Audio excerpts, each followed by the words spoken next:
वारकरी संप्रदायातील थोर महात्मे व महाराष्ट्रातील विचारवंतांची दुर्मिळ कीर्तने, प्रवचने, व्याख्याने ऐकण्यासाठी सुरेश महाराज सूळ या यूट्यूब चॅनेलला अवश्य सबस्क्राईब करून बेल आयकॉन दाबा. संतांचा मार्ग म्हणजे केवळ पंढरपूरला येणं, वारी करणं, भजन करणं एवढाच नाहीये, लक्षात ठेवा. तो आहेच, तो एक अविभाज्य भाग आहे भजन करणं. टाळ कुटणं म्हणजे नुसतं लोकांना नावं ठेवण्यासारखं नाही आहे. आम्ही टाळ कुटतो याच्यासाठी, कारण कुणाच्या कुटाळक्या करायच्या आम्हाला नाहीये. म्हणूनच टाळ आवश्यक आहे. टाळा टाळी लोपला ना, अंगो अंगी मोराला छंद, भोग भोगिताची आटला भोग, आणि ज्ञान गिळून गावा गोविंद गा, ही अवस्था.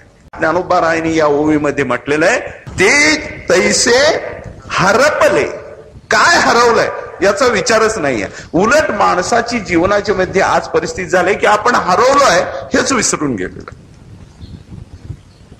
एवढं जरी समजलं का नाही काहीतरी आपण हरवलोय, तरी देखील माणूस शोधायचा प्रयत्न करतोय, कारण गरज ही शोधकतेची जननी आहे असं एका ठिकाणी म्हटलेलं.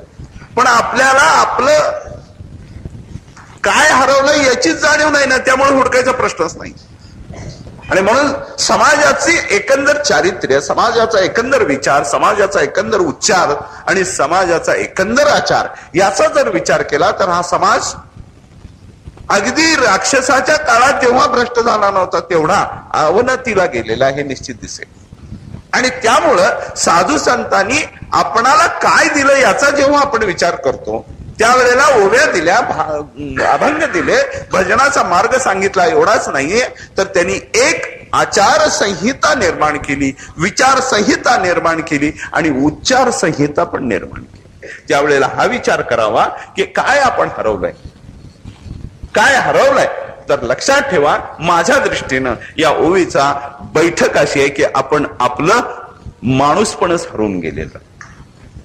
केवळ माणूस जरी माणूस राहिला असताना तरी तो सुखी झाला असता, पण माणसाच्या अंतःकरणातला जो विकाराचा अंश आहे ना, तो इतका जबरदस्त आहे, तो माणसापासून पशुकर त्याला घेऊन जातो. म्हणून जेव्हा असतोमा सद्गमय म्हटलं जातं त्यावेळेला असतकडून सतकडे जाणं एवढाच प्रवास नाही आहे, तर तुझ्या वृत्तीचा प्रवास जोपर्यंत बदलत नाही तोपर्यंत तू कुठं चाललेला आहे याचा विचार कर. आणि मग हा विचार तुला केव्हा सुचेल, बैसता संतापाशी, हे लक्षात ठेवा. म्हणून साधू संतांच्या चरित्रातून किंवा एकंदर त्यांच्या विचारातून आपल्याला काय घ्यायचंय, तर आपण हरवून जो बसलेला आहे ते आपलं ठिकाण आपल्याला प्राप्त होईल. संतांचा मार्ग म्हणजे केवळ पंढरपूरला येणं, वारी करणं, भजन करणं एवढाच नाहीये, लक्षात ठेवा. तो आहेच, तो एक अविभाज्य भाग आहे भजन करणं.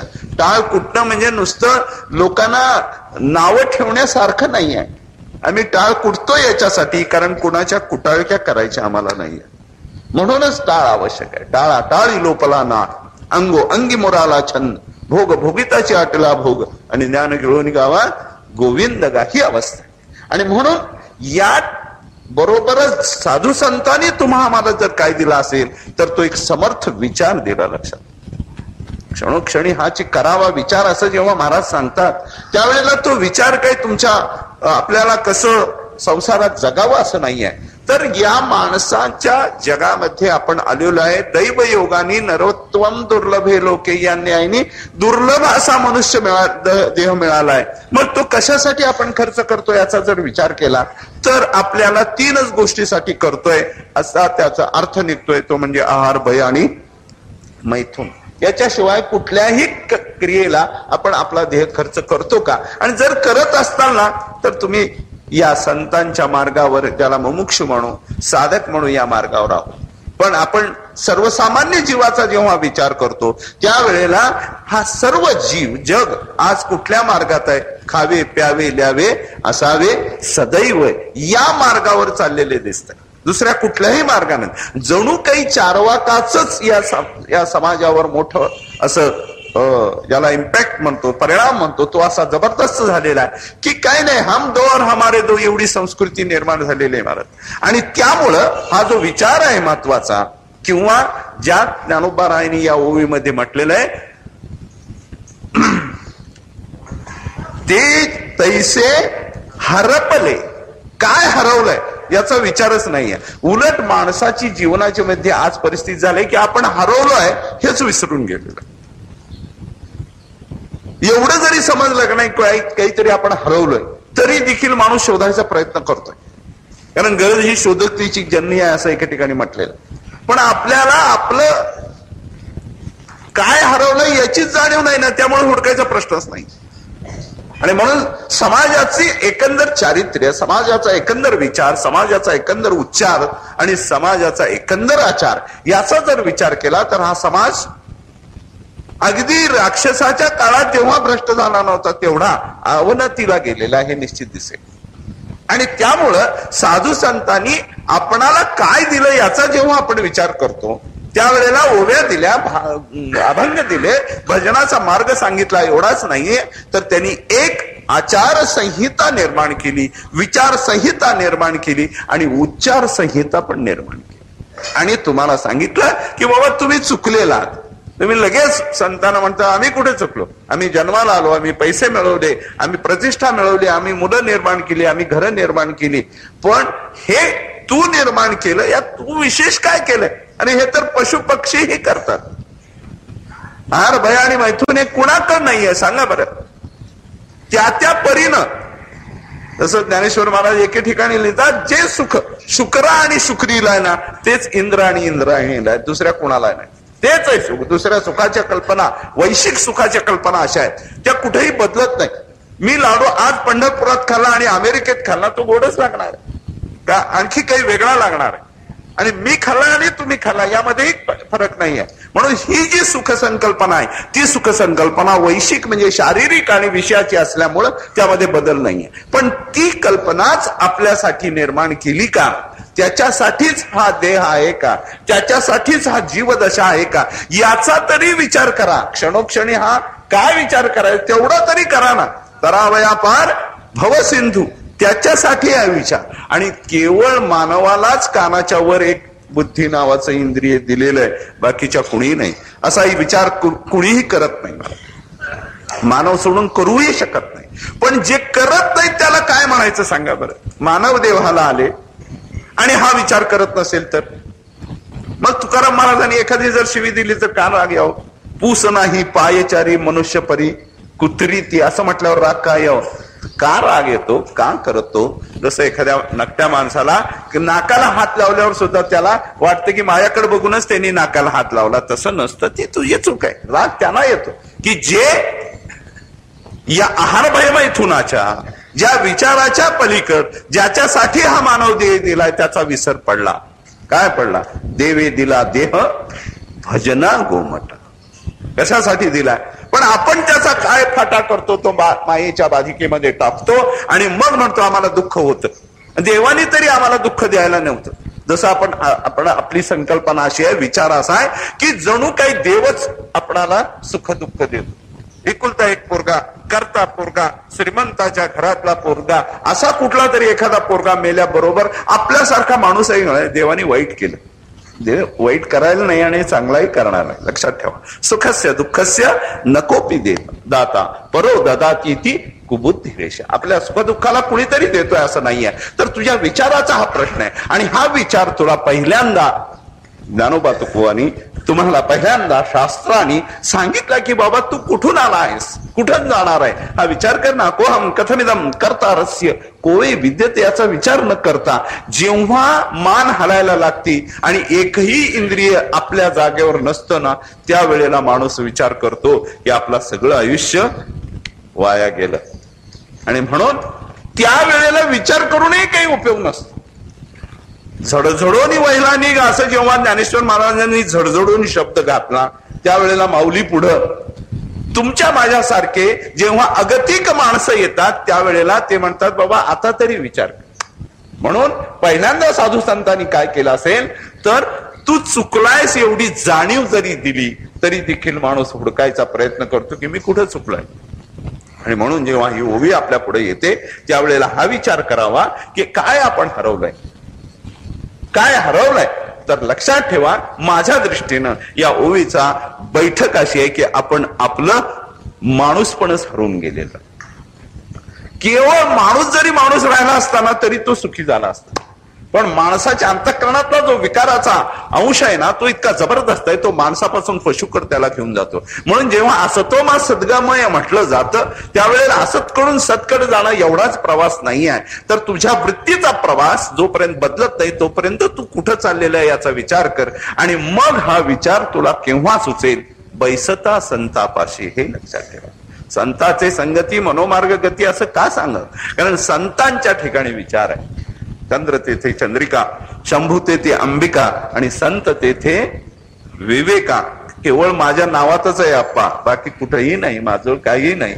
पण संतांजवळ मात्र विचार असतो आणि तो विचार त्यांच्या पुरता मर्यादित ठेवत नाही. सेवितो हा रस, वाटितो अनेका. तुकाराम महाराजांचा स्वतःचा भामगिरीवर जर बसले असते तर स्वतःचा उद्धार तर तो विशेष महत्वाचा नाहीये, पण बुडते हे जन न देखवे डोळा या भूमिकेतून या मार्गाला येण्यासाठी, प्रवृत्त करण्यासाठी आपलं लौकिक चरित्र देखील त्यांनी असं साधं ठेवलेलं आहे. असं काही अलौकिक नाही आहे, अलौकिक वागायचंही नाही आहे. अलौकिका न व्हावे लोकप्रती ही त्यांची भूमिका आहे. विश्वाला जर पाठीमागं आणायचं असेल तर मार्गाधारे वर्तावे. विश्व मोहरे हा महत्वाचा भाग आहे, लक्षात ठेवा. साधू संतांच्या आजच्या चरित्राला का आवश्यकता आहे? तर विश्व मोहरे या मार्गाला लावा. आणि नुसतं मार्गाला लावा नाहीये तर चला आळंदीला जाऊ म्हणतात, जावा आळंदीला म्हणत नाही. चला म्हणजे ते तुमच्या बरोबर येत. म्हणून साधू संतांच्या चरित्रातून किंवा एकंदर त्यांच्या विचारातून आपल्याला काय घ्यायचंय? तर आपण हरवून जो बसलेला आहे ते आपलं ठिकाण आपल्याला प्राप्त होत. आणि ते हरवलं पण कसं आहे? तर ज्ञानेश्वर महाराजांनी यासाठी गीते म्हणजे ज्ञानेश्वरीमध्ये दोन व्यक्ती हरवलेले त्यांना ठिकाण दाखवून दिलं. एक जीवाला दिलं या ओवीतून, पै हरपले आपण पे राहावे पावे असं म्हणून जीवाला आपलं हरवलं पण जातो. आणखी एक व्यक्ती या ज्ञानेश्वरीमध्ये हरवून गेलेली आहे आणि ज्ञानेश्वर महाराजांनी मार्ग दाखवला. एक स्त्री माझ्याकडे आली, आमच्याकडे वकील म्हणून आली आणि म्हणली की जसं एखादा माणूस घरातलं चुकलंय असं म्हटल्यानंतर ती म्हणले हरवल्याचा शोध घ्या म्हणून एक जाहीर नोटीस करण्यासाठी आली. म्हणलं बाबा माहिती सांगा, त्याप्रमाणे आम्ही छापतो. हरवल्याचा शोध आहे, तुमचा पत्ता वगैरे दिला तर तो निश्चित तुमच्याकडे येईल. म्हणून मी एक नोटीस तयार केली आणि पेपरमध्ये द्यायची सुरुवात केली. आणि सांगताना त्या बाईकडून माहिती विचारली. ती बाई जरा थोडीशी विचित्र होती. तिनं सांगितलं की माझा नवराच चुकलाय. खरं म्हणजे बायको चुकती म्हणजे हरवती, पण ही अशी. मी म्हणलं बाई तुझा नवरा जर चुकला असेल तर नवऱ्याला सांभाळता कसं काय आलं नाही? आताच्या दृष्टीनं उलट झालं हे सगळं. नवरा कसा चुकला? म्हणले काय करू, नवराच चुकलाय. बरं म्हणले नाव गाव सांगा. तिनं पत्ता बित्ता दिला. म्हणले मग मी सांगितलं तिला की तुला काही बाई नोटीस द्यायची काही गरज नाहीये, तुझ्या नवऱ्याचा पत्ता मला माहित आहे. म्हणले पत्ता माहित आहे तर सांगा, आम्ही जाते. असं म्हटल्यानंतर मी म्हणलं मला काही पत्ता माहित नाही, पण माझ्या ज्ञानोबाने मात्र तो पत्ता निश्चित केलेला आहे. परी तयापाशी पांडवा मी हरपला गिवसावा. काय दैसे हरपले म्हणजे जीव हरपला तर तो संतांच्या जवळ सापडतोय त्याचा जीव पण. आणि जर देव हरपला तर तो कुठं सापडेल? परी तयापाशी पांडवा मी हरपला गिवसावा जेथ नाम घोष बरवा करती माझा. म्हणजे देवही हरवतो आणि जीवही हरवतो. लक्षात ठेवा, ते हरवणं वेगळंय. नाही तर तुम्ही म्हणाल आम्ही देव झालो, असं नाही आहे. तो त्याचा कौतुकाचा भाग आहे की मी तिथं सापडेन. रुक्मिणी मातेला सांगावं लागलं देव जर तुला भेटायचा असेल, एक वेळ भानुबिंबीही नसे परी योगियाचे निमानसे उमरडोन जाय परी तयापासी पांडव. एक वेळ भानुबिंबामध्येही तो सापडणार नाही, तो योग्याच्या मानसामध्येही सापडत नाही. योगियाचे निमानसे उमरडोनी जाय ध्याता ना तुडशी. योगियाचे ध्यानी ध्याता ना तुडशी तो तू आम्हापाशी मागे पुढे. त्याला सापडत नाही, पण तो तुमच्या माझ्या पुढे काय आहे? कारण परी तयापाशी पांडवा मी हरपला गेवसावा, जेथ नाम घोष बरवा करते माता. जिथं नामघोष चालू आहे म्हणजे आता इथं जेव्हा भजन इथं चालू आहे, जेव्हा प्रवचन कीर्तन चालू आहे, तिथं तो येतो. फक्त आपणाला दिसत नाही, याला कारण आपली दृष्टी नाहीये, लक्षात ठेवा. किंवा तो भेटावा अशी इच्छा पण नाहीये, कारण देव भेटल्यावर सरळ होत नाही, लक्षात ठेवा. देवाला घरा त्याच्या संसारा पडे चिरा. म्हणून विनोद सोडला तरी आपणाला पाहायचं काय आहे, तर आपणाला जे पाहायचंय ते दाखवतात कोण, तर ते संत दाखवतात. म्हणून निर्धारिता संतांना निर्धार केलं, त्यांना पाहिलं, त्यांना ऐकलं, त्यांना वांधलं, त्यांचं गुणसंकीर्तन केलं तर काय होईल, तर आपलं जे हरवलेलं पण आहे ते आपल्याला सापडेल. काय हरवलंय? आपला जो आत्मा आहे, आपला जो विचार आहे, तो विचार अजो नित्य शाश्वतोयम पुराणम या न्यायाने आपण कधीही त्या सनातन अशा आत्म्याचा विचार, परमात्म्याचा विचार करत नाही. आपण विचार करतोय आजच्या काळामध्ये गरज काय आहे, तीच काळाची गरज आहे. लक्षात ठेवा, दोन वृत्तीतला फरक तुमच्या लक्षात नव्हता. मला राजकारणही सांगायचं नाही, तो विषय पण नाही आहे. प्रभू रामचंद्राच्या जीवनामधला प्रसंग तुम्हा सगळ्यांना माहित आहे की एक व्यक्ती आईसाहेबाबद्दल काहीतरी बोलल्या, आईचा त्याग करून, हे तुम्हाला माहित आहे सगळ्यांना. पण महाअभियोग पास होऊन सुद्धा खुर्ची नाही सोडली जात, ही वृत्ती आहे. हा वृत्तीतला फरक लक्षात ठेवा. एक माणूस म्हणजे त्यांनी काही म्हणजे जर इलेक्शन घेतलं असतं आमच्या प्रभू रामचंद्रांनी, तर निवड सगळी एक माणूस फक्त बोलला, बाकी कुणीही बोलला नाही. पण तरी देखील ही वृत्तीची फरक आहे. हा वृत्ती केव्हा निर्माण होते, अशी वृत्ती तेव्हाच येते की जेव्हा विचार बळकट असतो. आणि तो विचार म्हणून विचारून अहंकार सांडूजे. बरोबर आहे ना? विचारून, नुसता विचार नाही हो, त्याच्या ठिकाणी असणारी जी निष्ठा आहे, ती निष्ठा या वारकरी संप्रदायामध्ये, हिंदू धर्मामध्ये की दृढमूल आहे की त्याला कुठलाही पर्याय नाही. आणि म्हणून तो विचार साधू संतांनी सांगितला आणि त्यांनी तुम्हाला तुमचं जे हरवलेलं माणूसपण आहे, हरवलेला जो ठिकाण आहे, ते ठिकाण दाखवून दिलं. अर्थात हे हरवणं कसं आहे, तर हे आपणच निर्माण केलेलं आहे, ते कुणीही दुसऱ्यांनी केलेलं नाहीये, लक्षात ठेव. आत्मैव आत्मनो बंधू या न्यायाने तूच तुझा निर्माण केलेले, दुसरं काही नाही. ज्ञानेश्वर महाराज यासाठी एक सुंदर दृष्टांत देतात. तो दृष्टांत असा एखादा विसरभोळ्या पतीचा आहे. एक विसरभोळा पती होता महाराज, बाहेर पडला कामानिमित्त बाहेर पडल्यानंतर जिकडं घर होतं, ज्या गल्लीत घर होतं, त्या घरापासून असा सारखा हेलपाटे घालायला लागला. हेलपाटे घालत असताना त्याच्या घरातली बायको शहाणी होती. आणि खरंच सगळ्याच बायका शहाण्या असतात, तरच 12 वाजता आपल्याला खायला मिळेल. आणि ती बाई बाहेर आली आणि म्हणली, अहो काय हुडकता? म्हणले, बाई मी माझं घर हुडकतोय, मला काही सापडे ना, मी विसरून गेलेलो आहे. म्हणले, मी तुम्हाला घर दाखवते, चला. पण बाई तुम्ही माझं घर कशा करून बरोबर दाखवाल? अहो तुम्ही मला ओळखलं नाही का? तुझा चेहरा पाहिल्यासारखा वाटतोय, असं 40 वर्ष संसार केलेला माणूस तिला म्हणत होता. असा तो माणूस होता. ज्ञानोबारायांना तो माणूस भेटला होता बरं का, म्हणजे माझं सांगत नाही, माऊलीला तो माणूस भेटला होता. आणि तो माणूस घरात गेल्यानंतर एके दिवशी प्रसंग असा झाला की ती बाई चहा करत होती आणि चहा करताना नेहमी साखर संपलेली असते बघा. त्यातले त्यात माझ्यासारखा माणूस जेव्हा जाईल ना घरात, त्यावेळेला साखर संपलेली असते. आणि मग तिनं सांगितली, हो समोर तुमच्या घराच्या समोर दुकान आहे, त्या दुकानातून तुम्ही साखर आणा. तो म्हणला, मी काय करू? मी जर बाहेर गेलो आणि मी चुकलो तर काय करायचं? मला नेहमीच सवय आहे, तुला माहित आहे, मी काही बाहेर जात नाही. म्हणले, असं करू, तुमच्या पायाला एक दोरा बांध, समोर तर दुकान आहे, म्हणजे पलीकडे गेल्याबरोबर तुम्हाला तो दुकानातला साखर घ्यायची आणि त्या दोऱ्याच्या आधाराने घरी यायचं.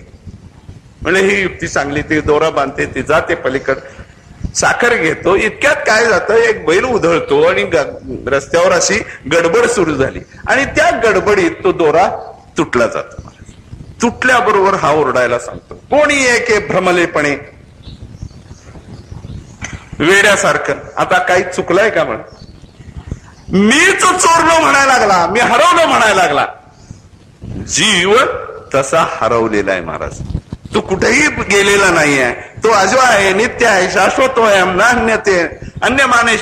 पण तो स्वतःलाच म्हणतोय ना, चोरलोय मी, हरवलंय. आणि हरवलं असल्यामुळं आता मी काय करायचं, असा जो त्याचा आक्रोश आहे, ज्ञानोबरायांनी तो आक्रोश बरोबर ओळखला आणि म्हणले, वेडा तू जरी चुकला असला ना तर तुला एक मार्ग सांगतो. आणि तो मार्ग म्हणजे तैसे हरपले आपण ते पावे. जो आपण हरपलेला आहे ते जर पावा असेल तर तै संताशी पाहता दिवसावे. संतांना पाहिल्याबरोबर ते तुमचं हरवले पण जे आहे ना ते दूर जातं, भ्रम दूर जातो. आणि तुला झाला स्वयमेव आठव नाठव, गेला भावा भाव, झाला स्वयमेव. स्वयमेव दुसरीकडून आणून कुठंतरी यात मिसळला असातला नाहीये, किंवा आकाशातला बाप खाली येतोय आणि तुमचा उद्धार करतो असं नाही आहे. तुमच्या जवळच आहे, तू जे आहे तुझं पाशी तुझ्या जवळच आहे. फक्त आपण जे भ्रमलेपणाने म्हणतो की मी चोरलोय, भ्रमलेपणाने म्हणतोय मी हरवलोय, आणि भ्रमलेपणाने म्हणतोय की मला आता कोण चोरणार, किती जरी प्रयत्न केला तो हुडकायचा तरी देखील त्याला ते सापडत नाही. आणि जर सापडायचं असेल तर साधू संतांनी मार्ग सांगितलाय, नाम संकीर्तन वैष्णवाची जोडी. 2 मार्ग आहेत, बाकी कुठलेही मार्ग नाहीत की ज्या मार्गावरून आपल्याला आपलं पण जे आहे जिथून आलो तिथं जायचं. तुकाराम महाराजांच्या सदैव वैकुंठाबद्दल भयंकर लोक असं ओरडतात, हे कसं शक्य आहे, मानव देह घेऊन कसे गेले, हे सगळं वारकऱ्याचं काय म्हणतात त्याला अंधश्रद्धा आहे वगैरे वगैरे. सगळं ठीक आहे, पण मी तो त्या साध्या माणसाला विचारतो, तुमचं गाव काय? त्याने मला कोल्हापूर सांगितलं. पंढरपूरला आला होता, तुझं गाव काय? म्हणले कोल्हापूर. बरं आता तू कुठे जाणार? म्हणलं कोल्हापूरला जाणार. ह्याच्यात काही विशेष आहे का? काही नाही. आम्ही वैकुंठवासी आलो याची कारण अशी, म्हणजे तुकाराम महाराजांचं गाव कुठलं? वैकुंठवासी. आणि वैकुंठातून आले आणि मानव देव घेऊन निजधामाला गेले, त्यांच्या निजधामाला गेले. एवढ्यात काय गदारोळ करायचे काय कारण आहे? जिथून आले तिथं जात. तसा माणूस जो आहे तो कुठून आला आणि कुठं जाणार आहे, तर त्याचं एकच ठिकाण आहे, तो जात नाही कोठे येत फिरोनिया. तो जाताही नाही आहे आणि येताही नाही. आपण मात्र ही संकल्पना किंवा अशी एक भ्रम करतो की मी मेलो, मी जिवंत झालो. जसा अर्जुन म्हणतोय ना की माझ्यामुळे 11 अक्षौणी सैन्य मारणार आहे, तसाच तो जेव्हा आपला भ्रम बाजूला झाला त्याच वेळेला एक आत्मपरिहार देतो महाराज की मी 3 गोष्टी माझ्या कल्पनेनेच निर्माण केलो, की स्वतःच्या नावाला देहाला अर्जुन, परदेह जे समोर आहेत ते स्वजन, आणि या सगळ्यांना मी मारणारा जे कर्म आहे ते युद्ध. अशा 3 गोष्टी मी वेगळ्या वेगळ्याच विचार करत होतो आणि म्हणत होतो की मी हे युद्ध करणार नाही. परंतु भगवान आपण काय केलं, किरडू तरी कापडाचे लहरी येत होते साचे, तैसे वाया मरते जीवाचे श्रेय तू घेतले. देवा तू काही विशेष केलं नाही असं म्हणायचंय बरं का त्या ओवीतून. किरडू तरी साप कापडाचे, ते असं फडकत होतं, मला वाटलं साप आहे. आणि साप वाटल्यानंतर तू मला फक्त ते साप नाही कापड हे दाखवलं. तू काय मिळवलंस, तू काय दिलंस? अरे तिथं साप नव्हताच ना, माझं अज्ञान नाहीस केलं म्हणतो. अरे अज्ञान तरी होतच का?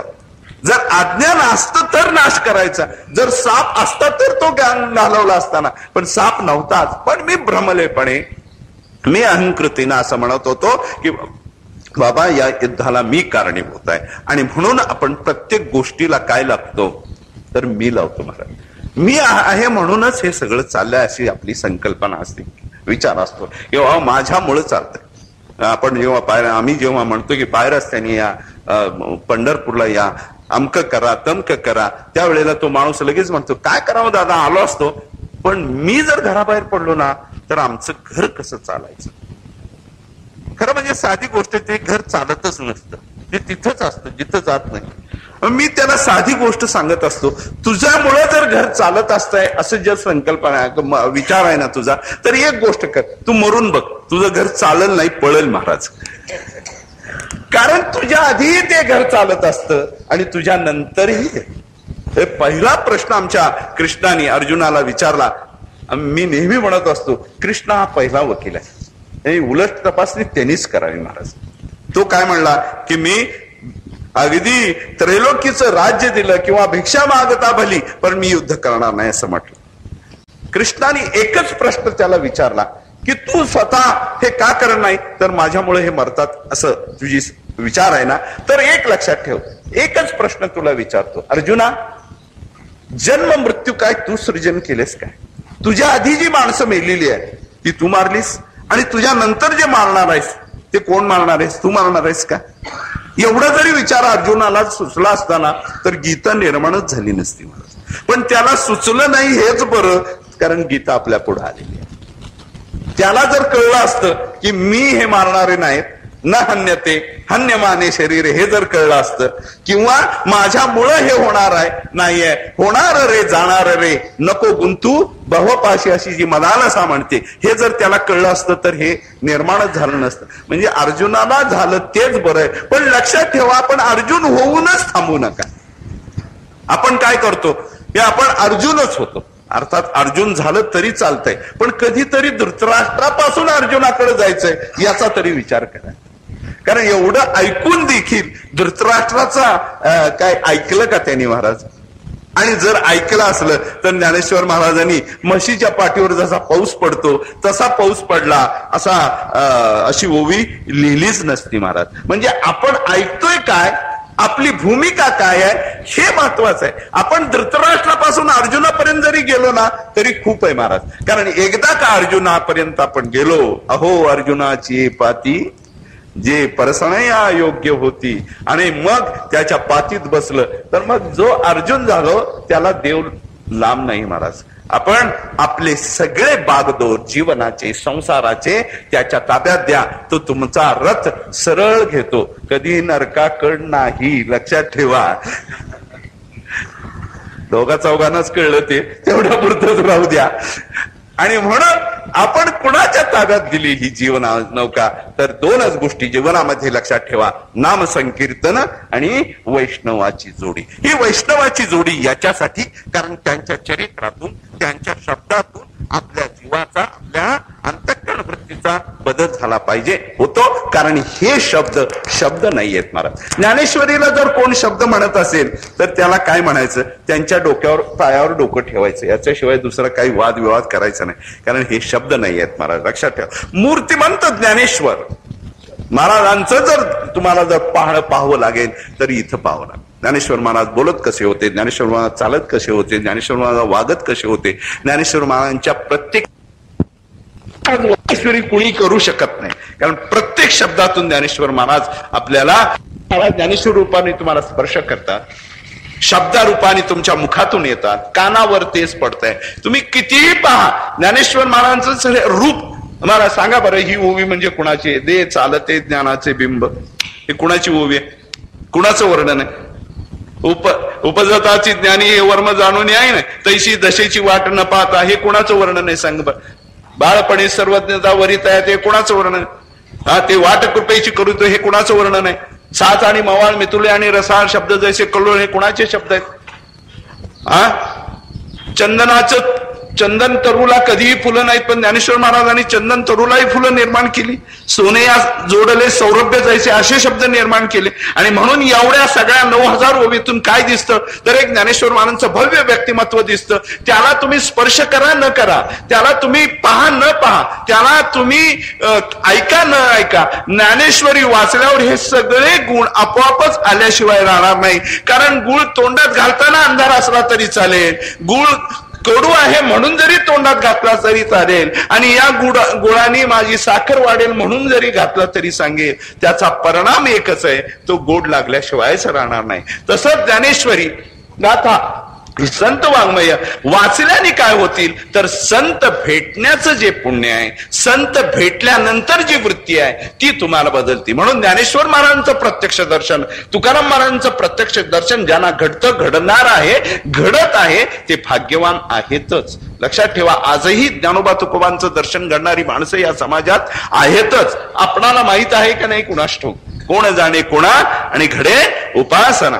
पण त्यांना ज्यांना घडतं ते भाग्यवान आहेत. पण जे घडत नाही तुमच्या माझ्यासारख्यांनी काय करायचं, तर उठायचं. ज्या ठिकाणी तू अडलास, मग संसारिक असो पारमार्थिक असो, त्या ठिकाणी असा गाथा उघडावा, आणि त्याचं उत्तर तुम्हाला मिळाल्याशिवाय, ज्ञानेश्वरी उघडा, तिथं त्याचं उत्तर मिळाल्याशिवाय राहत नाही. कारण काय, हे जे लिहिलं गेलेलं आहे ते तुमचं हरवलेलं पण हुडकून देण्यासाठीच लिहिलेलं आहे. लक्षात ठेवा, वानावे आणि ऐकावे असे दोन विशेष क्रियापद इथं वापरलेले आहेत. जर तुला वानावे म्हणजे वर्णन करावे, सगुण चरित्रे परम पवित्रे सादर वर्णावे, अंतःकरण वृत्तीनं इतकं लक्षात ठेवा की स्वप्नात देखील वारकऱ्याला असं वाटणार नाही की पशु या काय रेड्यामुखी वेद बोलवला याची शंका येणार नाही. आणि स्वप्नातही समाजाला असं वाटणार नाही की रेड्यामुखी वेद कसं काय बोलवतात, हे सगळं खोटं आहे. एवढा फरक आहे. आपल्या अंतःकरणामध्ये कधी येणार आहे का संशय? मानव देह घेऊन निजधामा गेले म्हणजे गेलेच. त्यांनी पाहिलंय आणि त्यांनी लिहून ठेवलंय आणि या अक्षरावर आमचा विश्वास आहे. हे अक्षरं नव्हती देखा आणि ब्रह्म साम्राज्य दीपिका ही साधी अक्षरं नाही आहेत महाराज. जर असतील तर त्यांच्या शब्दामध्ये जे सामर्थ्य आहे ते माझ्याही शब्दात आलं असतं.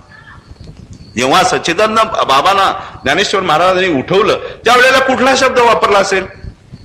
स्टँडअप म्हटले असतील काय, राईज म्हटले असतील काय, किंवा नोडरी येळरी असं म्हटले असतील काय? काय वापरलं? मराठी शब्द वापरला, दुसरा कुठला पण वापरला. उठ सच्चिदानंद, तू उठ. उठ म्हटल्याबरोबर ते मेले माणूस जिथं उठविले. उठ म्हटल्यानंतर सगळं पावित्र्य तेज सगळं ज्ञानेश्वर महाराजांच्या मुखातून बाहेर पडलं. आणि उठ म्हटल्याबरोबर ते शब्द आहे, मी तेच वापरतो. अगा 52 वर्णापुरता कवण मंत्र आहे पंडू सुता, तेच आहे. अ क क ट ट द ध ज्ञ इथपर्यंत मी उच्चारलं, सगळे मंत्र उच्चारले. पण जेव्हा ज्ञानेश्वर महाराज उठ म्हणतात ना त्यावेळेला मेले माणूस जिथं उठविले. आणि मी उठ म्हणल्यानंतर बायको चहा करायला उठत नाही, एवढाच फरक आहे. बाकी त्या शब्दात आहे, दुसरी पण म्हणून माझ्या शब्दात, माझे शब्द मरकेत महाराज, माझे शब्द विचारहीन आहेत, माझे शब्द आचारहीन आहेत. या तेजा शब्दाला परतत्वाचा स्पर्श नाही आहे, ज्ञानेश्वर महाराजांचा टच नाही आहे, ज्ञानेश्वर महाराजांचा स्पर्श नाही. पण जेव्हा ज्ञानेश्वर महाराजांचा स्पर्श येतो, तुकाराम महाराज जसं म्हणतात, तुका म्हणे चवी आले जे का मिश्रित विठ्ठले. त्या विठ्ठलाचा स्पर्श झाल्याबरोबर त्या अक्षराचं महत्व एवढं वाढतं. जसं ज्ञानेश्वर महाराज एके ठिकाणी म्हणतात, नोहे हे बोलाचे शास्त्र. बाबा मी बोलतोय तोंडाने म्हणून काही हे साधं समजू नकोस. नोहे हे बोलाचे शास्त्र संसार जिणतेनी शस्त्र. आणि मंत्राला काय म्हटलेलं आहे? संसार जिणतेनी शस्त्र आत्मा अवतरविते मंत्र. पुढं काय आहे? अक्षरी इये म्हणजे या अक्षरामध्ये हे सामर्थ्य मी निर्माण केलंय. ज्ञानदेवी मंत्र, हरिनामाचे शस्त्र आणि यवे कुळगोत्र वर्जिले मंत्राचं सामर्थ्य. आणि ते मंत्र असेल की ते सिद्ध करावे लागत नाही, तर ते सिद्ध आहे. कारण काही मंत्र परत आपल्याला पुरस्चरण करून सिद्ध करावे लागतात. ज्ञानेश्वर तुकाराम महाराजांचे वाङ्मयीन रूप हे सिद्ध करण्याची गरज नाही आहे, कारण ते सिद्ध करून तुमच्या हातात दिलाय. म्हणून तैसे हरपले आपण पे पावे. या शब्दातून ज्ञानोबारायाचं दर्शन आपणाला होतं. या शब्दातून आपल्याला तुकाराम महाराजांचा स्पर्श होतो. आणि जीवनाला जेव्हा परतत्वाचा स्पर्श होतो, जीवनाला जेव्हा संत वाङ्मयाचा, संतांचा मार्ग म्हणजे केवळ पंढरपूरला येणं, वारी करणं, भजन करणं एवढाच नाहीये. लक्षात ठेवा, तो आहेच. तो एक अविभाज्य भाग आहे भजन करणं. टाळ कुटणं म्हणजे नुसतं लोकांना नावं ठेवण्यासारखं नाही आहे. आम्ही टाळ कुटतो याच्यासाठी, कारण कुणाच्या कुटाळक्या करायच्या आम्हाला नाहीये. म्हणूनच टाळ आवश्यक आहे. टाळा टाळी लोपला ना अंगो अंगी मोराला छंद, भोग भोगिताची आटला भोग आणि ज्ञान गिळून गावा गोविंद गा, ही अवस्था आहे. आणि म्हणून या बरोबरच साधू संतांनी तुम्हा आम्हाला जर काय दिला असेल तर तो एक समर्थ विचार दिला. लक्षात, क्षणोक्षणी हाची करावा विचार असं जेव्हा महाराज सांगतात त्यावेळेला तो विचार काही तुमच्या आपल्याला कसं संसारात जगावं असं नाही आहे. तर या माणसाच्या जगामध्ये आपण आलेलो आहे. दैव योगानी नरोत्तम दुर्लभे लोके या न्यायाने दुर्लभ असा मनुष्य देह मिळालाय. मग तो कशासाठी आपण खर्च करतोय याचा जर विचार केला तर आपल्याला 3च गोष्टीसाठी करतोय असा त्याचा अर्थ निघतोय. तो म्हणजे आहार, भय आणि मैथुन. याच्याशिवाय कुठल्याही क्रियेला आपण आपला देह खर्च करतो का? आणि जर करत असताना तर तुम्ही या संतांच्या मार्गावर, त्याला मुमुक्षु म्हणू, साधक म्हणू, या मार्गावर आहोत.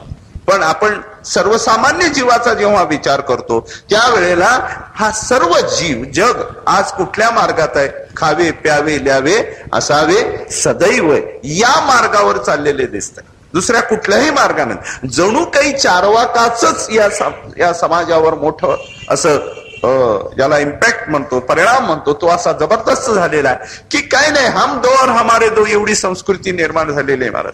आणि त्यामुळं हा जो विचार आहे महत्वाचा, किंवा ज्या ज्ञानोबारायांनी या ओवीमध्ये म्हटलेलं आहे ते तैसे हरपले, काय हरवलंय याचा विचारच नाहीये. उलट माणसाची जीवनाच्या मध्ये आज परिस्थिती झाली की आपण हरवलोय हेच विसरून गेलेलो.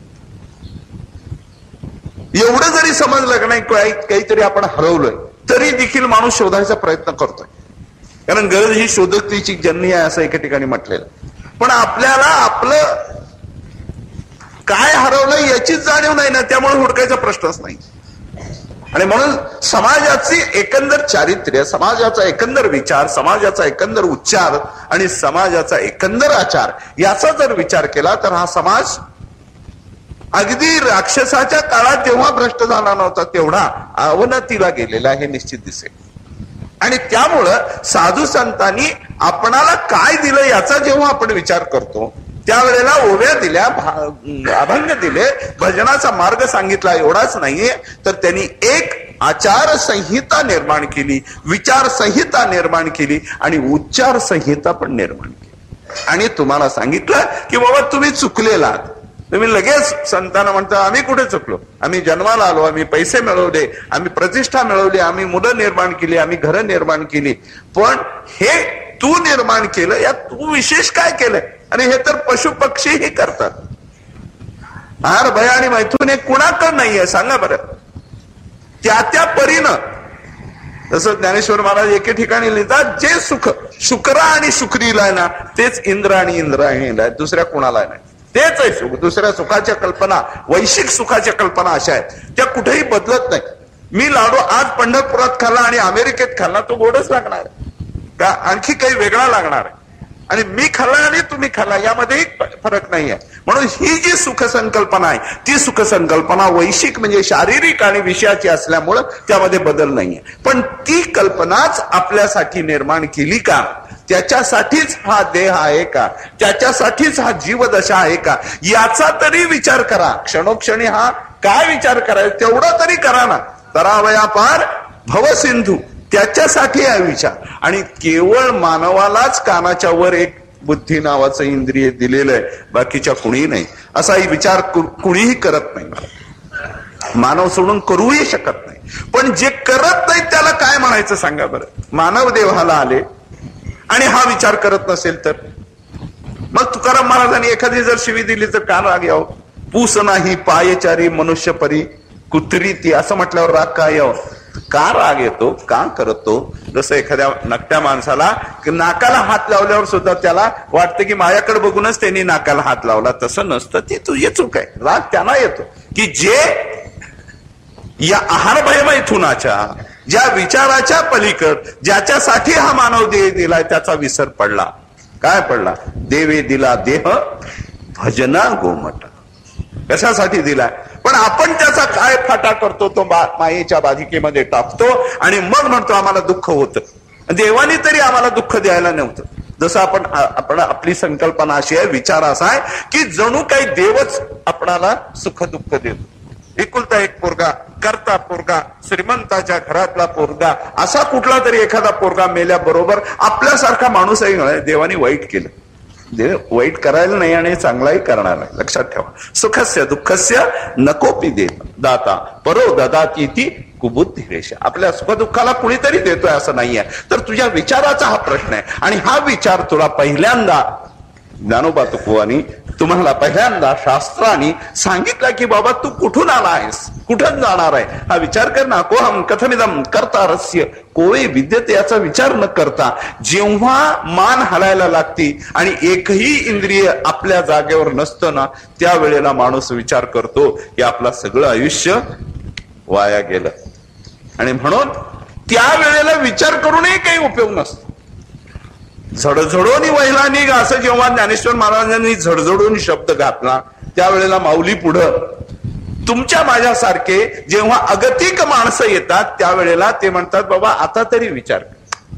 म्हणून पहिल्यांदा साधू संतांनी काय केलं असेल तर तू चुकलायस एवढी जाणीव जरी दिली तरी देखील माणूस हुडकायचा प्रयत्न करतो की मी कुठं चुकलोय. आणि म्हणून जेव्हा ही ओवी आपल्या पुढे येते त्यावेळेला हा विचार करावा की काय आपण हरवलंय, काय हरवलंय. तर लक्षात ठेवा माझ्या दृष्टीनं या ओवीचा बैठक अशी आहे की आपण आपलं माणूसपणच हरवून गेलेलं. केवळ माणूस जरी माणूस राहिला असताना तरी तो सुखी झाला असता, पण माणसाच्या अंतःकरणातला जो विकाराचा अंश आहे ना तो इतका जबरदस्त आहे, तो माणसापासून पशुकर त्याला घेऊन जातो. म्हणून जेव्हा असतोमा सद्गमय म्हटलं जातं त्यावेळेला असतकडून सतकडे जाणं एवढाच प्रवास नाही आहे, तर तुझ्या वृत्तीचा प्रवास जोपर्यंत बदलत नाही तोपर्यंत तू कुठं चाललेला आहे याचा विचार कर. आणि मग हा विचार तुला केव्हा सुचेल, बैसता संतापाशी. हे लक्षात ठेवा. संताचे संगती मनोमार्ग गती असं का सांगत, कारण संतांच्या ठिकाणी विचार आहे. चंद्र तेथे चंद्रिका, शंभू तेथे अंबिका आणि संत तेथे विवेका. केवळ माझ्या नावातच आहे आप्पा, बाकी कुठेही नाही, माझं काही नाही. पण संतांजवळ मात्र विचार असतो आणि तो विचार त्यांच्या पुरता मर्यादित ठेवत नाही. सेवितो हा रस वाटितो अनेका. तुकाराम महाराजांचा स्वतःचा भामगिरीवर जर बसले असते तर स्वतःचा उद्धार तर तो विशेष महत्वाचा नाहीये, पण बुडते हे जन न देखवे डोळा या भूमिकेतून या मार्गाला येण्यासाठी प्रवृत्त करण्यासाठी आपलं लौकिक चरित्र देखील त्यांनी असं साधं ठेवलेलं आहे. असं काही अलौकिक नाही आहे, अलौकिक वागायचंही नाही आहे. अलौकिका न व्हावे लोकप्रती ही त्यांची भूमिका आहे.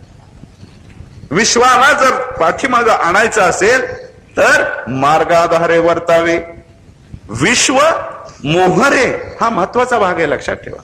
साधू संतांच्या आजच्या चरित्राला का आवश्यकता आहे तर विश्व मोहरे या मार्गाला लावा. आणि नुसतं मार्गाला लावा नाहीये तर चला आळंदीला जाऊ म्हणतात, जावा आळंदीला म्हणत नाही. चला म्हणजे ते तुमच्या बरोबर येत. म्हणून साधू संतांच्या चरित्रातून किंवा एकंदर त्यांच्या विचारातून आपल्याला काय घ्यायचंय तर आपण हरवून जो बसलेला आहे ते आपलं ठिकाण आपल्याला प्राप्त होत. आणि ते हरवलं पण कसं आहे तर ज्ञानेश्वर महाराजांनी यासाठी गीते म्हणजे ज्ञानेश्वरीमध्ये दोन व्यक्ती हरवलेले त्यांना ठिकाण दाखवून दिलं. एक जीवाला दिलं या ओवीतून, पै हरपले आपण पे राहावे पावे असं म्हणून जीवाला आपलं हरवलं पण जातो. आणखी एक व्यक्ती या ज्ञानेश्वरीमध्ये हरवून गेलेली आहे आणि ज्ञानेश्वर महाराजांनी मार्ग दाखवला. एक स्त्री माझ्याकडे आली, आमच्याकडे वकील म्हणून आली आणि म्हणली की जसं एखादा माणूस घरातलं चुकलंय असं म्हटल्यानंतर ती म्हणले हरवल्याचा शोध घ्या म्हणून एक जाहीर नोटीस करण्यासाठी आली. म्हणलं बाबा माहिती सांगा, त्याप्रमाणे आम्ही छापतो. हरवल्याचा शोध आहे, तुमचा पत्ता वगैरे दिला तर तो निश्चित तुमच्याकडे येईल. म्हणून मी एक नोटीस तयार केली आणि पेपरमध्ये द्यायची सुरुवात केली. आणि सांगताना त्या बाईकडून माहिती विचारली. ती बाई जरा थोडीशी विचित्र होती. तिनं सांगितलं की माझा नवराच चुकलाय. खरं म्हणजे बायको चुकती म्हणजे हरवती, पण ही अशी. मी म्हणलं बाई तुझा नवरा जर चुकला असेल तर नवऱ्याला सांभाळता कसं काय आलं नाही. आताच्या दृष्टीनं उलट झालं हे सगळं. नवरा कसा चुकला? म्हणले काय करू, नवराच चुकलाय. बरं म्हणले नाव गाव सांगा. तिनं पत्ता बित्ता दिला.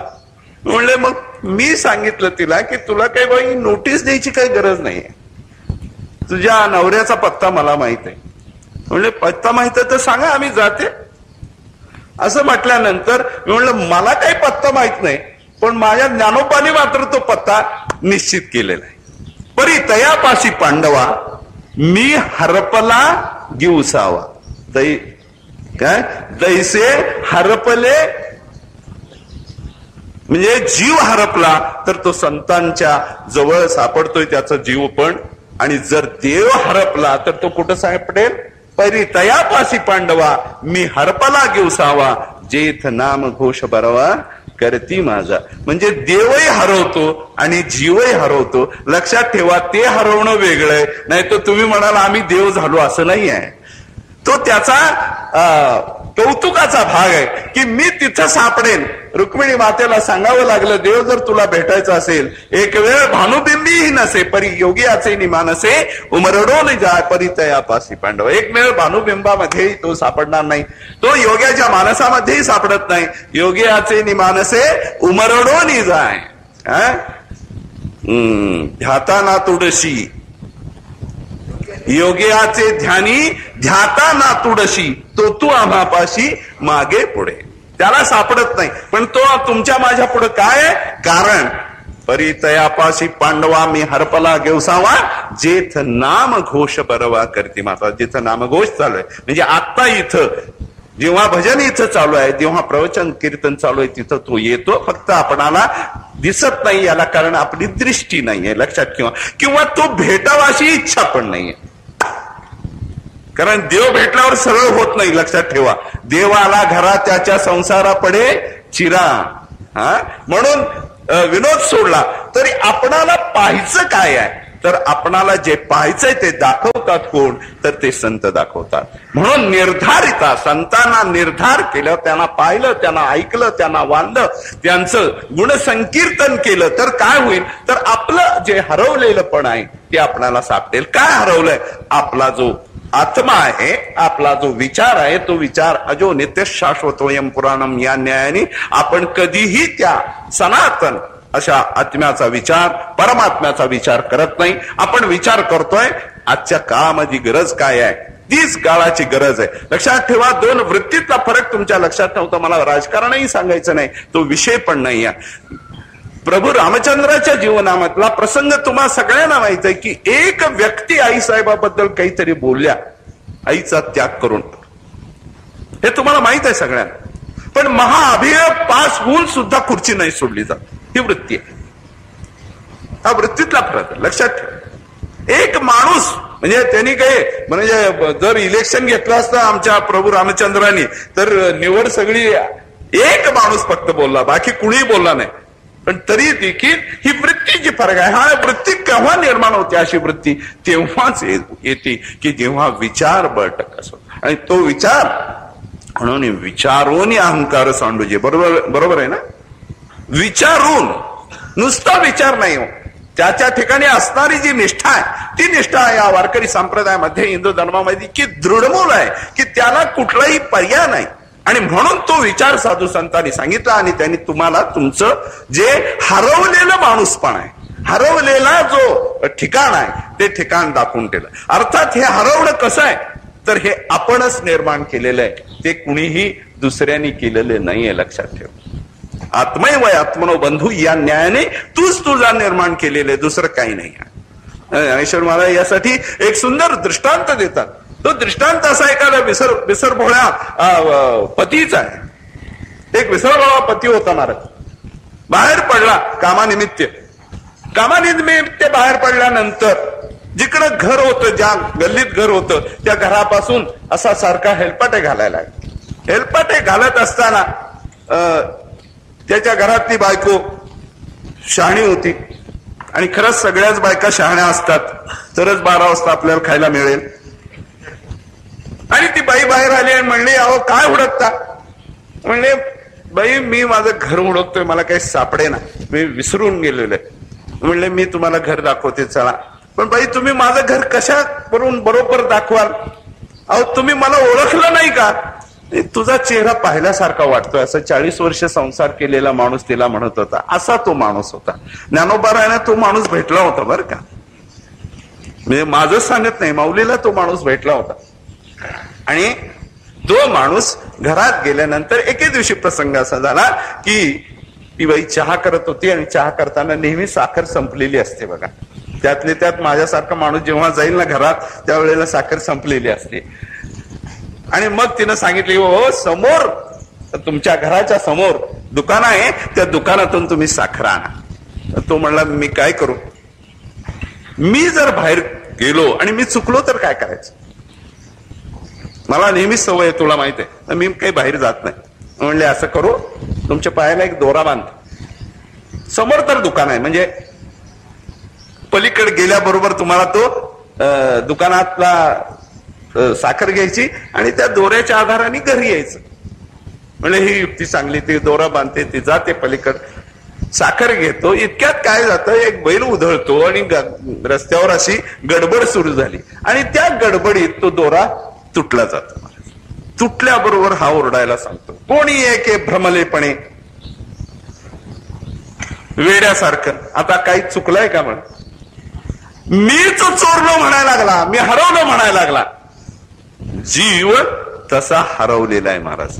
तो कुठेही गेलेला नाहीये, तो अजो आहे, नित्य आहे, शाश्वत आहे, अन्य अन्य मानेश. पण तो स्वतःलाच म्हणतोय ना, चोरलोय मी, हरवलोय. आणि हरवलो असल्यामुळं आता मी काय करायचं, असा जो त्याचा आक्रोश आहे, ज्ञानोबरायांनी तो आक्रोश बरोबर ओळखला आणि म्हणले, वेड्या तू जरी चुकला असला ना तर तुला एक मार्ग सांगतो. आणि तो मार्ग म्हणजे तैसे हरपले आपण ते पावे. जो आपण हरपलेला आहे ते जर पावा असेल तर तै संताशी पाहता दिवसावे. संतांना पाहिल्याबरोबर ते तुमचं हरवले पण जे आहे ना ते दूर जातं, भ्रम दूर जातो आणि तुला झाला स्वयमेव आठव नाठव. गेला भावा भाव झाला स्वयमेव. स्वयमेव दुसरीकडून आणून कुठंतरी यात मिसळला असातला नाहीये, किंवा आकाशातला बाप खाली येतोय आणि तुमचा उद्धार करतो असं नाही आहे. तुमच्या जवळच आहे, तू जे आहे तुझं पाशी तुझ्या जवळच आहे. फक्त आपण जे भ्रमलेपणाने म्हणतो की मी चोरलोय, भ्रमलेपणाने म्हणतोय मी हरवलोय, आणि भ्रमलेपणाने म्हणतोय की मला आता कोण चोरणार, किती जरी प्रयत्न केला तो हुडकायचा तरी देखील त्याला ते सापडत नाही. आणि जर सापडायचं असेल तर साधू संतांनी मार्ग सांगितलाय, नाम संकीर्तन वैष्णवाची जोडी. 2 मार्ग आहेत, बाकी कुठलेही मार्ग नाहीत की ज्या मार्गावरून आपल्याला आपलं पण जे आहे जिथून आलो तिथं जायचं. तुकाराम महाराजांच्या सदैव वैकुंठाबद्दल भयंकर लोक असं ओरडतात, हे कसं शक्य आहे, मानव देह घेऊन कसे गेले, हे सगळं वारकऱ्याचं काय म्हणतात त्याला अंधश्रद्धा आहे वगैरे वगैरे. सगळं ठीक आहे, पण मी तो त्या साध्या माणसाला विचारतो, तुमचं गाव काय? त्याने मला कोल्हापूर सांगितलं. पंढरपूरला आला होता, तुझं गाव काय? म्हणले कोल्हापूर. बरं आता तू कुठे जाणार? म्हणलं कोल्हापूरला जाणार. ह्याच्यात काही विशेष आहे का? काही नाही. आम्ही वैकुंठवासी आलो याची कारण अशी, म्हणजे तुकाराम महाराजांचं गाव कुठलं? वैकुंठवासी. आणि वैकुंठातून आले आणि मानव देव घेऊन निजधामाला गेले, त्यांच्या निजधामाला गेले. एवढ्यात काय गदारोळ करायचे काय कारण आहे? जिथून आले तिथं जात. तसा माणूस जो आहे तो कुठून आला आणि कुठं जाणार आहे, तर त्याचं एकच ठिकाण आहे, तो जात नाही कोठे येत फिरोनिया. तो जाताही नाही आहे आणि येताही नाही. आपण मात्र ही संकल्पना किंवा अशी एक भ्रम करतो की मी मेलो, मी जिवंत झालो. जसा अर्जुन म्हणतोय ना की माझ्यामुळे 11 अक्षौणी सैन्य मारणार आहे, तसाच तो जेव्हा आपला भ्रम बाजूला झाला त्याच वेळेला एक आत्मपरिहार देतो महाराज की मी 3 गोष्टी माझ्या कल्पनेनेच निर्माण केलो, की स्वतःच्या नावाला देहाला अर्जुन, परदेह जे समोर आहेत ते स्वजन, आणि या सगळ्यांना मी मारणारा जे कर्म आहे ते युद्ध. अशा 3 गोष्टी मी वेगळ्या वेगळ्याच विचार करत होतो आणि म्हणत होतो की मी हे युद्ध करणार नाही. परंतु भगवान आपण काय केलं, किरडू तरी कापडाचे लहरी येत होते साचे, तैसे वाया मरते या जीवाचे श्रेय तू आ घेतले. देवा तू काही विशेष केलं नाही असं म्हणायचंय बरं का त्या ओवीतून. किरडू तरी साप कापडाचे, ते असं फडकत होतं, मला वाटलं साप आहे. आणि साप वाटल्यानंतर तू मला फक्त ते साप नाही कापड आहे दाखवलं. तू काय मिळवलंस, तू काय दिलंस? अरे तिथं साप नव्हताच ना, माझं अज्ञान नाहीस केलं म्हणतो. अरे अज्ञान तरी होतच का? जर अज्ञान असतं तर नाश करायचा, जर साप असता तर तो घालवला असताना, पण साप नव्हताच. पण मी भ्रमलेपणे, मी अहंकृतीनं असं म्हणत होतो की बाबा या युद्धाला मी कारणीभूत आहे. आणि म्हणून आपण प्रत्येक गोष्टीला काय लागतो, तर मी लावतो महाराज. मी आहे म्हणूनच हे सगळं चाललंय अशी आपली संकल्पना असते, विचार असतो किंवा माझ्यामुळे चालतंय. आपण जेव्हा आम्ही जेव्हा म्हणतो की पाय रस्त्याने या, पंढरपूरला या, अमकं करा तमकं करा, त्यावेळेला तो माणूस लगेच म्हणतो काय करावं दादा, आलो असतो, पण मी जर घराबाहेर पडलो ना तर आमचं घर कसं चालायचं. खरं म्हणजे साधी गोष्ट, ते घर चालतच नसतं, ते तिथंच असतं जिथं जात नाही. मी त्याला साधी गोष्ट सांगत असतो, तुझ्यामुळे जर घर चालत असतंय असं जर संकल्पना विचार आहे ना तुझा, तर एक गोष्ट कर, तू मरून बघ, तुझं घर चालल नाही पळेल महाराज. कारण तुझ्या आधी ते घर चालत असतं आणि तुझ्या नंतरही. पहिला प्रश्न आमच्या कृष्णाने अर्जुनाला विचारला. मी नेहमी म्हणत असतो कृष्ण हा पहिला वकील आहे, उलट तपासणी त्यांनीच करावी महाराज. तो काय म्हणला की मी अगदी त्रैलोक्यचं राज्य दिलं किंवा भिक्षा मागता भली, पण मी युद्ध करणार नाही असं म्हटलं. कृष्णाने एकच प्रश्न त्याला विचारला की तू स्वतः हे का करत नाही, तर माझ्यामुळे हे मरतात असं तुझी विचार आहे ना, तर एक लक्षात ठेव, एकच प्रश्न तुला विचारतो अर्जुना, जन्म मृत्यू काय तू सृजन केलेस काय? तुझ्या आधी जी माणसं मेलेली आहे ती तू मारलीस, आणि तुझ्या नंतर जे मारणार आहेस ते कोण मारणार आहेस? तू मारणार आहेस का?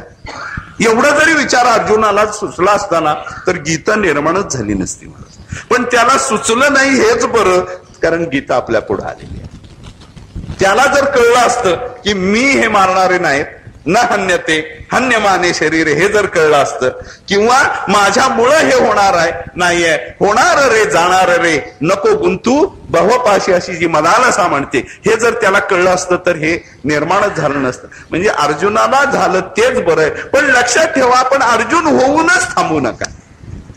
आपण काय करतो हे आपण अर्जुनच होतो. अर्थात अर्जुन झालं तरी चालतंय, पण कधीतरी धृतराष्ट्रापासून अर्जुनाकडे जायचंय याचा तरी विचार करा. कारण एवढं ऐकून देखील धृतराष्ट्राचा काय ऐकलं का त्यांनी महाराज?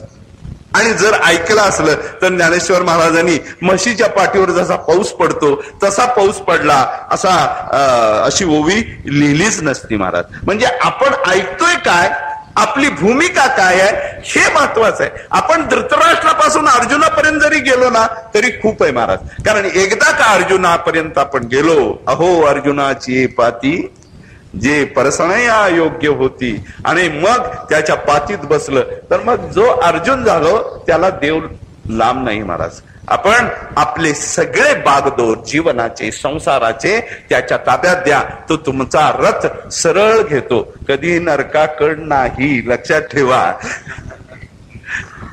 दोघा चौघांनाच कळलं ते, तेवढ्या पुरतच राहू द्या.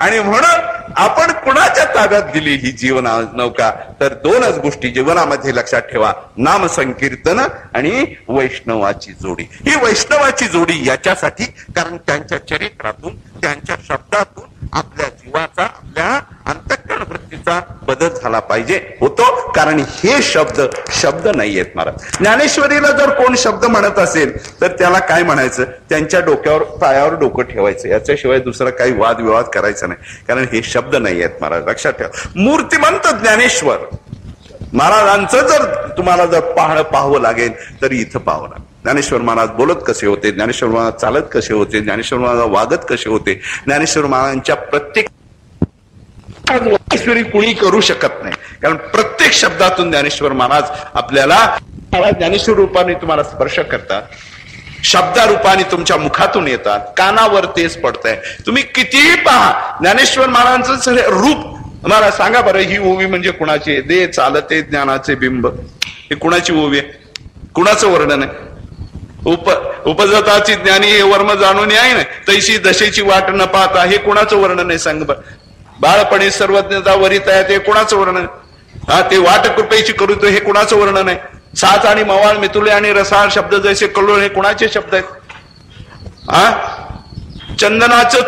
चंदन तरुला कधीही फुलं नाहीत, पण ज्ञानेश्वर महाराजांनी चंदन तरुलाही फुलं निर्माण केली. सोने या जोडले सौरभ्य जायचे, असे शब्द निर्माण केले. आणि म्हणून एवढ्या सगळ्या 9000 ओवीतून काय दिसतं, तर एक ज्ञानेश्वर महाराजांचं भव्य व्यक्तिमत्व दिसतं. त्याला तुम्ही स्पर्श करा न करा, त्याला तुम्ही पहा न पहा, त्याला तुम्ही ऐका न ऐका, ज्ञानेश्वरी वाचल्यावर हे सगळे गुण आपोआपच आल्याशिवाय राहणार नाही. कारण गुळ तोंडात घालताना अंधार असला तरी चालेल, गुळ कडू आहे म्हणून जरी तोंडात घातला तरी चालेल, आणि या गुळाने माझी साखर वाढेल म्हणून जरी घातला तरी सांगेल, त्याचा परिणाम एकच आहे, तो गोड लागल्याशिवायच राहणार नाही. तसंच ज्ञानेश्वरी गाथा संत वाङ्मय वाचल्याने काय होतील तर संत भेटण्याचं जे पुण्य आहे, संत भेटल्यानंतर जी वृत्ती आहे ती तुम्हाला बदलती. म्हणून ज्ञानेश्वर महाराजांचं प्रत्यक्ष दर्शन, तुकाराम महाराजांचं प्रत्यक्ष दर्शन ज्यांना घडतं, घडणार आहे, घडत आहे ते भाग्यवान आहेतच. लक्षात ठेवा, आजही ज्ञानोबा तुकोबांचं दर्शन घडणारी माणसं या समाजात आहेतच. आपणाला माहित आहे का नाही कुणास ठाऊक, कोण जाणे कोणा आणि घडे उपासना. पण त्यांना ज्यांना घडतं ते भाग्यवान आहेत. पण जे घडत नाही तुमच्या माझ्यासारख्यांनी काय करायचं तर उठायचं. ज्या ठिकाणी तू अडलास, मग संसारिक असो पारमार्थिक असो, त्या ठिकाणी असा गाथा उघडावा आणि त्याचं उत्तर तुम्हाला मिळाल्याशिवाय, ज्ञानेश्वरी उघडा तिथं त्याचं उत्तर मिळाल्याशिवाय राहत नाही. कारण काय, हे जे लिहिलं गेलेलं आहे ते तुमचं हरवलेलं पण हुडकून देण्यासाठीच लिहिलेलं आहे. लक्षात ठेवा, वानावे आणि ऐकावे असे दोन विशेष क्रियापद इथं वापरलेले आहेत. जर तुला वानावे म्हणजे वर्णन करावे, सगुण चरित्रे परम पवित्रे सादर वर्णावे, अंतःकरण वृत्तीनं इतकं लक्षात ठेवा की स्वप्नात देखील वारकऱ्याला असं वाटणार नाही की पशु या काय रेड्यामुखी वेद बोलवला याची शंका येणार नाही. आणि स्वप्नातही समाजाला असं वाटणार नाही की रेड्यामुखी वेद कसं काय बोलवतात, हे सगळं खोट आहे. एवढा फरक आहे. आपल्या अंतःकरणामध्ये कधी येणार आहे का संशय? मानव देह घेऊन निजधामा गेले म्हणजे गेलेच. त्यांनी पाहिलंय आणि त्यांनी लिहून ठेवलंय आणि या अक्षरावर आमचा विश्वास आहे. हे अक्षरं नव्हती देखा आणि ब्रह्म साम्राज्य दीपिका ही साधी अक्षरं नाही आहेत महाराज. जर असतील तर त्यांच्या शब्दामध्ये जे सामर्थ्य आहे ते माझ्याही शब्दात आलं असतं. जेव्हा सच्चिदानंद बाबांना ज्ञानेश्वर महाराजांनी उठवलं त्यावेळेला कुठला शब्द वापरला असेल? स्टँडअप म्हटले असतील काय, राईज म्हटले असतील काय, किंवा नोडरी येळरी असं म्हटले असतील काय? काय वापरला? मराठी शब्द वापरला, दुसरा कुठला पण वापरला. उठ सच्चिदानंद, तू उठ. उठ म्हटल्याबरोबर ते मेले माणूस जिथं उठविले. उठ म्हटल्यानंतर सगळं पावित्र्य तेज सगळं ज्ञानेश्वर महाराजांच्या मुखातून बाहेर पडलं. आणि उठ म्हटल्याबरोबर ते शब्द आहे, मी तेच वापरतो. अगा 52 वर्णापुरता कवण मंत्र आहे पंडू सुता, तेच आहे. अ क क ट ट द ध ज्ञ इथपर्यंत मी उच्चारलं, सगळे मंत्र उच्चारले. पण जेव्हा ज्ञानेश्वर महाराज उठ म्हणतात ना त्यावेळेला मेले माणूस जिथं उठविले. आणि मी उठ म्हणल्यानंतर बायको चहा करायला उठत नाही, एवढाच फरक आहे. बाकी त्या शब्दात आहे, दुसरी पण म्हणून माझ्या शब्दात, माझे शब्द मरकेत महाराज, माझे शब्द विचारहीन आहेत, माझे शब्द आचारहीन आहेत. या तेजा शब्दाला परतत्वाचा स्पर्श नाही आहे, ज्ञानेश्वर महाराजांचा टच नाही आहे, ज्ञानेश्वर महाराजांचा स्पर्श नाही. पण जेव्हा ज्ञानेश्वर महाराजांचा स्पर्श येतो, तुकाराम महाराज जसं म्हणतात, तुका म्हणे चवी आले जे का मिश्रित विठ्ठले. त्या विठ्ठलाचा स्पर्श झाल्याबरोबर त्या अक्षराचं महत्व एवढं वाढतं. जसं ज्ञानेश्वर महाराज एके ठिकाणी म्हणतात, नोहे हे बोलाचे शास्त्र. बाबा मी बोलतोय तोंडाने म्हणून काही हे साधं समजू नकोस. नोहे हे बोलाचे शास्त्र संसार जिणतेनी शस्त्र. आणि मंत्राला काय म्हटलेलं आहे? संसार जिणतेनी शस्त्र आत्मा अवतरविते मंत्र. पुढं काय आहे? अक्षरी इये म्हणजे या अक्षरामध्ये हे सामर्थ्य मी निर्माण केलंय. ज्ञानदेवी मंत्र, हरिनामाचे शस्त्र आणि यवे कुळगोत्र वर्जिले मंत्राचं सामर्थ्य. आणि ते मंत्र असेल की ते सिद्ध करावे लागत नाही, तर ते सिद्ध आहे. कारण काही मंत्र परत आपल्याला पुरस्चरण करून सिद्ध करावे लागतात. ज्ञानेश्वर तुकाराम महाराजांचे वाङ्मयीन रूप हे सिद्ध करण्याची गरज नाही आहे, कारण ते सिद्ध करून तुमच्या हातात दिलाय. म्हणून तैसे हरपले आपण पे पावे. या शब्दातून ज्ञानोबारायाचं दर्शन आपणाला होतं. या शब्दातून आपणाला तुकाराम महाराजांचा स्पर्श होतो. आणि जीवनाला जेव्हा परतत्वाचा स्पर्श होतो, जीवनाला जेव्हा संत वाङ्मयाचा